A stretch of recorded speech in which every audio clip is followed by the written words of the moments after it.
नमस्कार, स्वागत है आप सभी का सुजस सारांश की इस क्लास में। मैं हूं आपके साथ विपिन कुमार शर्मा और इस क्लास में हम पढ़ते हैं राजस्थान का करंट अफेयर्स, जिसका आधार होता है राजस्थान सरकार की सुजस पत्रिका।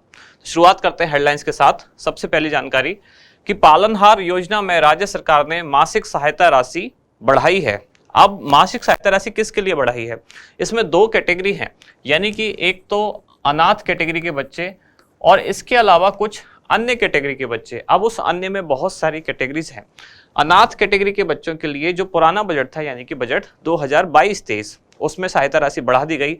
अब जो अन्य जो कैटेगरी बची, यानी कि अन्य जो श्रेणियां हैं, अब उनके बच्चों के लिए भी सहायता राशि बढ़ा दी गई है, जिसमें अगर उनकी आयु 0 से 6 वर्ष है तब उनको 750 रुपये प्रति माह, और अगर 6 से 18 वर्ष है तब उनको 1500 रुपये प्रति माह अब इनकी नई सहायता राशि कर दी गई है। किस कैटेगरी की, ये खास रखें, अनाथ के अलावा जो बची हुई बाकी की श्रेणियां हैं उनके लिए। तो इस योजना की सारी जो कैटेगरी उनको देखेंगे, समझेंगे कि किस कैटेगरी के बच्चे के कितनी सहायता राशि अब दी जाएगी। इधर मुख्यमंत्री ने 1691 करोड़ रुपए मंजूर किए। किसके लिए? उदयपुर देवास तृतीय एवं चतुर्थ बांधों का निर्माण कराया जाएगा। और यहाँ एक सामान्य सी जानकारी मुख्यमंत्री ने मंजूरी दी कि सेवानिवृत्त कार्मिकों को फिर से नौकरी देने पर अधिक वेतन मिलेगा। अगले पेज पर ये महिला दिवस विशेष कुछ न्यूज है कि क्या कि आरसीएटी यानी कि जिसे कहते हैं आरकेट और वनस्थली विद्यापीठ जो कि निवाई में है, इन दोनों के बीच में एक समझौता पत्र, जिसे शॉर्ट में कहा जाता है एमओयू, यह हस्ताक्षरित किया गया, जिसका उद्देश्य क्या है? ग्रामीण महिलाओं के लिए ग्राफिक डिजाइन के कोर्स उनको सिखाए जाएं। तो इस वाली न्यूज को भी देखेंगे। और यहाँ केंद्रीय औद्योगिक सुरक्षा बल यानी कि सीआईएसएफ के स्थापना दिवस पर मुख्यमंत्री ने अभिवादन किया है उनका। यहाँ सवाई माधोपुर फसल खराबे से प्रभावित कृषकों के लिए 55.29 लाख रुपए स्वीकृत किए गए। राजस्थान सड़कों पर ब्लैक स्पॉट चिन्हित कर दुरुस्त करने में देश में अग्रणी। अब आज यहाँ चिन्हित फिर से ऐसे लिखा हुआ है, आप मुझे बताएं ये सही है या नहीं है। इसमें ना आधा है और हा पूरा लिखा गया है। जहां तक मुझे समझ में आता है ये अशुद्ध है। इसमें हा आधा होता है, यानी कि चिन्हित ऐसे हा आधा होगा और ना पूरा होगा। अवैध जल कनेक्शन पर प्रभावी कार्रवाई, लापरवाही पर अभियंताओं को नोटिस दिए जाएंगे। कौन से मिशन के तहत? तो ये है जल जीवन मिशन। जल जीवन मिशन से अभी क्वेश्चन भी पूछा गया था, जो टीचिंग ग्रेड 3 वाला एग्जाम हुआ था, कि इसका लक्ष्य कब तक है, कौन से वर्ष तक है, जहां हर घर तक नल से जल पहुंचाना है। तो इस मिशन को भी आज हम वापस देखने वाले हैं। अगले पेज पर सिटी पार्क के रखरखाव के लिए प्रवेश शुल्क की व्यवस्था शुरू कर दी गई। कहाँ है ये सिटी पार्क? जयपुर के मानसरोवर में। अभी तक यहाँ जो प्रवेश था सभी के लिए निःशुल्क था, अब इसमें 20 रुपये प्रवेश शुल्क यानी कि टिकट रख दिया गया है। कुछ टाइम तक निःशुल्क भी है, जैसे कि जो मॉर्निंग वॉक पर आते हैं जो लोग, यानी कि 6 से 9 बजे तक, उनके लिए निःशुल्क रहेगा। उसके बाद जो टाइम है 9 के बाद, उसके लिए 20 रुपये पर हेड यानी कि प्रति व्यक्ति देना होगा। और बच्चों को सड़क पर सुरक्षित चलने के नियमों की जानकारी जरूर दें। तो ये सड़क सुरक्षा से संबंधित जानकारी। अब ये हमारा इंडेक्स, यानी कि कौन कौन सी जानकारी आज हम देखने वाले हैं डिटेल में। सबसे पहले तो पालनहार योजना। इस योजना को पहले तो हम कई बार पढ़ चुके हैं, फ्लैगशिप योजना में भी हम इसको ढंग से पढ़ चुके हैं। फिर आज क्यों पढ़ रहे हैं? क्योंकि इसमें कुछ नए अपडेट किए गए हैं, यानी कि जो सहायता राशि दी जाने वाली है उसको अब बढ़ा दिया गया है। तो वापस इसे देखेंगे। आरसीएटी और वनस्थली विद्यापीठ के बीच एमओयू यानी कि मेमोरेंडम ऑफ अंडरस्टैंडिंग, समझौता पत्र हस्ताक्षरित किया गया। किस उद्देश्य के लिए हस्ताक्षरित किया गया, क्या इसका प्रावधान है, उसको समझेंगे। फिर है Rajiv Gandhi centre for advance technology, यानी कि आरकेट या आरसीएटी है क्या, क्यों इसकी स्थापना की गई, कब इसकी स्थापना की गई और कहाँ ये स्थित है, इसको देखेंगे। इससे भी क्वेश्चन पूछे गए हैं। और फिर जल जीवन मिशन, जिसके अभी इससे क्वेश्चन पूछा जा चुका है। शुरुआत सबसे पहले पालनहार योजना। तो अभी जो राज्य का बजट आया, यानी कि बजट 2023-24 में, इसमें अनाथ श्रेणी के अतिरिक्त, यानी कि अनाथ श्रेणी के जो बच्चे थे उनके लिए तो बजट जो आया था, कौन सा वाला, 2022-23, उसमें केवल अनाथ कैटेगरी के बच्चों के लिए जो सहायता राशि थी वो बढ़ा दी गई थी। अब जो अनाथ के अलावा बाकी बची हुई श्रेणियां हैं उनके बच्चों के लिए सहायता राशि बढ़ा दी गई है। किस बजट में? 2023-24 में। बढ़ा के कितनी कर दी गई है, सारी चीजें समझेंगे। लेकिन पहले अब इस योजना के बारे में थोड़ा सा समझ लेते हैं। कब से शुरू हुई योजना? 8 फरवरी 2005 से। किसके लिए? केवल अनुसूचित जाति के अनाथ बच्चों के लिए शुरू की गई थी। उसके बाद फिर 23 अगस्त 2005 से सभी जातियों के अनाथ बच्चों हेतु प्रारंभ की गई। कौन सा विभाग इसे योजना को संचालित करता है? तो वो है राजस्थान सरकार का सामाजिक न्याय एवं अधिकारिता विभाग। इसके मंत्री कौन है? श्री टीकाराम जूली। पात्रता यानी कि किस किस कैटेगरी के बच्चे पालनहार योजना के लिए पात्र हैं, तो अनाथ बालक या बालिकाएं यानी कि जिनके माता और पिता दोनों नहीं हैं। न्यायिक आदेशों के तहत मृत्युदंड या आजीवन कारावास प्राप्त माता पिता के बच्चे। फिर तीसरा, पेंशन प्राप्त कर रही विधवा माता के बच्चे, जिसमें एक समय में अधिकतम कितने, तो 3 बच्चे हो सकते हैं। पुनर्विवाहित विधवा माता के बच्चे, HIV या एड्स पीड़ित माता पिता के बच्चे, कुष्ठ रोग से पीड़ित माता पिता के बच्चे, नाता जानने वाली माता के बच्चे जिसमें भी अधिकतम 3, और विशेष योगजन माता पिता के बच्चे। पेंशन प्राप्त कर रही तलाकशुदा या परित्यक्ता महिला के बच्चे और सिलिकोसिस पीड़ित माता पिता के बच्चे। तो ये इसमें यानी कि पालनहार योजना में इतनी सारी कैटेगरी हैं जिनके बच्चों को सहायता राशि प्रदान की जाती है। अगर इन सारी कैटेगरी को हम 2 भागों में बांट लें तो एक कैटेगरी बनती है अनाथ और दूसरी कैटेगरी बनती है अन्य श्रेणी के बच्चे। यानी कि इन बाकी सबको अगर हम अन्य कैटेगरी में एक तरह से मान लें तो एक कैटेगरी हो गई अनाथ और एक अन्य कैटेगरी। अब जो अन्य कैटेगरी के बच्चे हैं उनके लिए दी जाने वाली सहायता राशि बढ़ा दी गई है। लेकिन ये सहायता राशि दी कब जाएगी, तो इसमें सहायता राशि तभी दी जाएगी जब 3 से 6 वर्ष तक की आयु के बच्चे का आंगनवाड़ी केंद्र में पंजीकरण या साला पूर्व जो शिक्षा है वो विद्यालय में जाना उसका अनिवार्य है। और यदि 6 से 18 वर्ष तक की आयु का बच्चा है तब उसको विद्यालय या कॉलेज यानी कि महाविद्यालय में उसका जाना अनिवार्य है। अब किस कैटेगरी को कितनी सहायता राशि कर दी गई है, तो अनाथ श्रेणी के जो बच्चे हैं और अगर उनकी आयु 6 वर्ष तक है तब ऐसे बच्चों को 1500 रुपये प्रति माह, और यदि आयु 6 से 18 वर्ष तक है तब उनको 2500 रुपये प्रति माह। ये कब कर दिया गया था, ये कर दिया गया था बजट 2022-23 में। अब इसमें तो कोई छेड़छाड़ यानी कि इसमें तो कोई बढ़ोतरी नहीं की गई है। अब इसमें बढ़ोतरी कर दी गई है कब, बजट 2023-24 में। अब इसमें क्या बढ़ोतरी कर दी गई है कि जो अन्य कैटेगरी के बच्चे हैं अगर उनकी आयु 6 वर्ष तक है तो पहले इनको दिए जाते थे 500 रुपये, अब बजट में कर दिए 750 रुपये।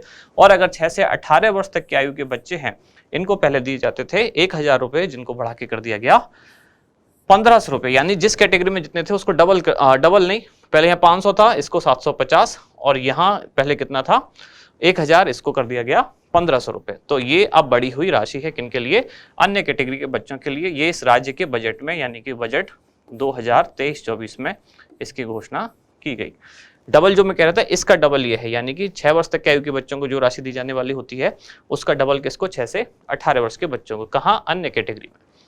इसके अलावा इनको पुस्तकें, स्टेशनरी, वस्त्र आदि खरीदने हेतु 2000 रुपये वार्षिक सहायता राशि भी प्रदान की जाती है।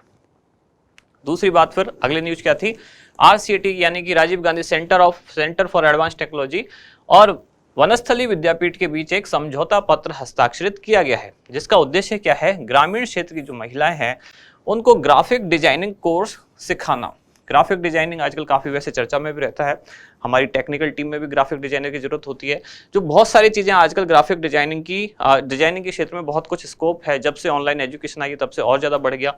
तो महिलाओं को भी इस क्षेत्र में रोजगार देने के लिए ग्राफिक डिजाइनिंग कोर्स सिखाया जाए। और ये सिखाया किसके द्वारा जा रहा है, तो RCET यानी कि Rajiv Gandhi centre for advance technology, जिसकी अभी शुरुआत की गई, उद्घाटन किया गया था कब, 20 अगस्त को, और कौन से ईयर में, 2022 में, मुख्यमंत्री द्वारा। कहाँ, जयपुर।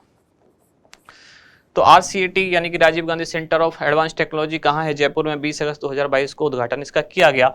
20 अगस्त को ही क्यों किया गया, इस दिन होता है राजीव गांधी का जन्मदिन। और 19 और 20 अगस्त 2 दिन क्या था जयपुर में, राजस्थान डिजी फेस्ट। उसी डिजी फेस्ट के क्रम में 20 अगस्त वाले दिन RCET का उद्घाटन किया गया। अब RCET किसके साथ मिलकर, वनस्थली विद्यापीठ के साथ मिलकर ग्रामीण क्षेत्र की महिलाओं को ग्राफिक डिजाइनिंग का कोर्स उनको सिखा रहा है। इसके लिए समझौता पत्र हस्ताक्षरित किया गया। इसका विवरण क्या, तो राज्य सरकार का जो सूचना प्रौद्योगिकी विभाग है, इसी विभाग के अधीन आता है RCET। इसमें एक सॉफ्टवेयर कंपनी जो एडोब सॉफ्टवेयर कंपनी द्वारा स्वयं सहायता समूह की महिलाओं के लिए कोर्स शुरू किया गया। इस हेतु RCET और वनस्थली विद्यापीठ निवाई के बीच में एक समझौता पत्र हस्ताक्षरित किया गया है। अब RCET के बारे में थोड़ा सा जान लेते हैं क्या है ये। तो जैसा मैंने अभी बताया, उद्घाटन किया गया था 20 अगस्त 2022 को, और कहाँ पर, तो जयपुर में। 20 अगस्त डेट और इसके अलावा 19 नवंबर डेट, ये बहुत इंपॉर्टेंट है। राजस्थान के संदर्भ में बहुत सारी योजनाएं इन 2 दिन शुरू की गई हैं। इस दिन होता है राजीव गांधी का जन्मदिन और इस दिन होता है इंदिरा गांधी का जन्मदिन। तो बहुत सारी योजनाएं आपको इन्हीं 2 डेट्स को मिलेंगी। तो Rajiv Gandhi centre for advance technology यानी कि RCET का उद्घाटन किया गया 20 अगस्त 2022 को। और ये सेंटर कहाँ स्थित है? ये है जयपुर में। इसके उद्देश्य तथा विशेषताएं, तो जो फुल फॉर्म में इसकी RCET centre for advance technology, उसी से आपको उद्देश्य भी समझ में आएगा क्या कि तकनीकी विद्यार्थियों के लिए रोजगार के अवसरों को बढ़ाना। अब रोजगार के अवसर बढ़ाने के लिए ही ग्राफिक डिजाइनिंग कोर्स शुरू किया गया है, यानी कि ग्रामीण क्षेत्र की महिलाओं को इस क्षेत्र में भी रोजगार मिल सके, किसमें? तकनीक से संबंधित क्षेत्र में भी उनको रोजगार मिल सके, तो उनको ग्राफिक डिजाइनिंग भी सिखाई जा रही है। IT में प्रशिक्षण, तो ये कोर्स उसी के लिए हुआ एक तरह से, और प्रमाणन कार्यक्रम प्रदान करना, तकनीक सीखने और उसके अनुप्रयोग के बीच के गैप को कम करना, यानी कि जो टेक्नोलॉजी आपने सीखी है, जिस चीज़ की आपके पास डिग्री है, उसका प्रैक्टिकल जो लाइफ है उसमें भी आपको उसका इम्प्लीमेंट करना आना चाहिए। तो ये जो गैप है दोनों चीज़ों में, यानी कि डिग्री होने में और व्यवहारिक ज्ञान होने में जो अंतर है, जो गैप है, उसको कम करने के लिए भी ये जो संस्थान है वो काम कर रहा है। आगे इसमें क्या क्या होगा? प्रदेश में artificial intelligence, machine learning, blockchain, augmented reality, big data analytics, robotics, quantum computing आदि विषयों का काम करने वाले शैक्षणिक संस्थानों, कंपनियों और विद्यार्थियों साथ के साथ निवेशकों आदि को एक ही मंच पर लाना। इसमें जितने भी नाम लिखे गए हैं, ये जो RS मेंस एग्जाम है आपका, उसके साइंस एंड टेक्नोलॉजी वाला जो पोर्शन है उस सब में ये टॉपिक है एक एक नाम करके। Artificial intelligence, machine learning, blockchain, augmented reality, big data analytics, robotics, तो ये सारे इंपॉर्टेंट टॉपिक एक एक वैसे भी हैं। तो जब आप वहाँ की तैयारी करेंगे तब भी आपको एक एक चीज़ डिटेल में पढ़नी पड़ेगी। फिर एक खास नोट क्या दिया हुआ है कि RCET की घोषणा कब की गई थी, यानी कि सेंटर को खोलने की घोषणा की गई थी बजट 2021-22 में। और शुरू कब किया गया? तो शुरू तो आपको पता ही है कब किया गया, वर्ष 2022 में। राजस्थान सोसाइटी पंजीकरण अधिनियम 1958 के तहत ये शामिल किया गया है। इसके बाद जल जीवन मिशन, अभी टीचिंग ग्रेड 3 वाला जो एग्जाम हुआ है उसमें क्वेश्चन पूछा गया कि कौन से वर्ष तक लक्ष्य रखा गया है हर घर तक नल से जल पहुंचाना। तो ये है वर्ष 2024 तक हर घर तक नल से जल पहुंचाना, इसकी उपलब्धता सुनिश्चित करना केंद्र सरकार का ये प्रोग्राम है, उनका लक्ष्य रखा गया। मिशन की शुरुआत कब की गई थी? 15 अगस्त 2019 को प्रधानमंत्री ने लाल किले से अपने भाषण के दौरान ये घोषणा की थी कि हम वर्ष 2024 तक हर घर तक नल से जल पहुंचाने का एक लक्ष्य लेकर चल रहे हैं। कौन सा विभाग योजना को संचालित करेगा? तो केंद्र सरकार का केंद्रीय जल शक्ति मंत्रालय का कौन सा पेयजल एवं स्वच्छता विभाग इस योजना का संचालन करेगा। मंत्रालय पूछा जाए तो कौन सा? केंद्रीय जल शक्ति मंत्रालय। और इस मंत्रालय के अधीन विभाग है कौन सा? पेयजल एवं स्वच्छता विभाग। अब कौन सा जिला ऐसा बना जहां सबसे पहले हर घर तक नल से जल पहुंच गया? कौन सा राज्य ऐसा पहला बना? और कौन सा केंद्र शासित प्रदेश ऐसा पहला प्रदेश बना जहां हर घर तक नल से जल पहुंच गया? तो 3 ही क्वेश्चन इस तरह के बनते हैं, यानी कि पहला जिला, पहला राज्य या पहला केंद्र शासित या संघ शासित प्रदेश। तो बुरहानपुर जो मध्य प्रदेश में है, ये देश का पहला जिला बना जहां हर घर तक नल से जल पहुंच गया। फिर इसके बाद गोवा, ये देश का पहला राज्य बना जहां हर घर तक नल से जल पहुंच गया। और इसके बाद दादरा नागर हवेली और दमन दीव, ये बना पहला संघ शासित या केंद्र शासित प्रदेश जहां की हर घर तक नल से जल पहुंच गया। और अभी राज्य सरकार द्वारा एक लक्ष्य निर्धारित किया गया है कि प्रतिदिन हम 5000 नल कनेक्शन उपलब्ध कराएंगे ताकि हर घर तक जो नल पहुंचाने का लक्ष्य है, यानी कि 2024 तक जो पहुंचाने का लक्ष्य है वो प्राप्त किया जा सके। इसके बाद आज का अभ्यास प्रश्न, ग्रामीण महिलाओं के लिए ग्राफिक डिजाइन कोर्स उपलब्ध कराने हेतु RCET द्वारा किस संस्थान के साथ समझौता पत्र हस्ताक्षरित किया गया? वनस्थली विद्यापीठ निवाई, ज्योति विद्यापीठ महिला विश्वविद्यालय, महात्मा ज्योतिराव फुले विश्वविद्यालय या महारानी कॉलेज जयपुर।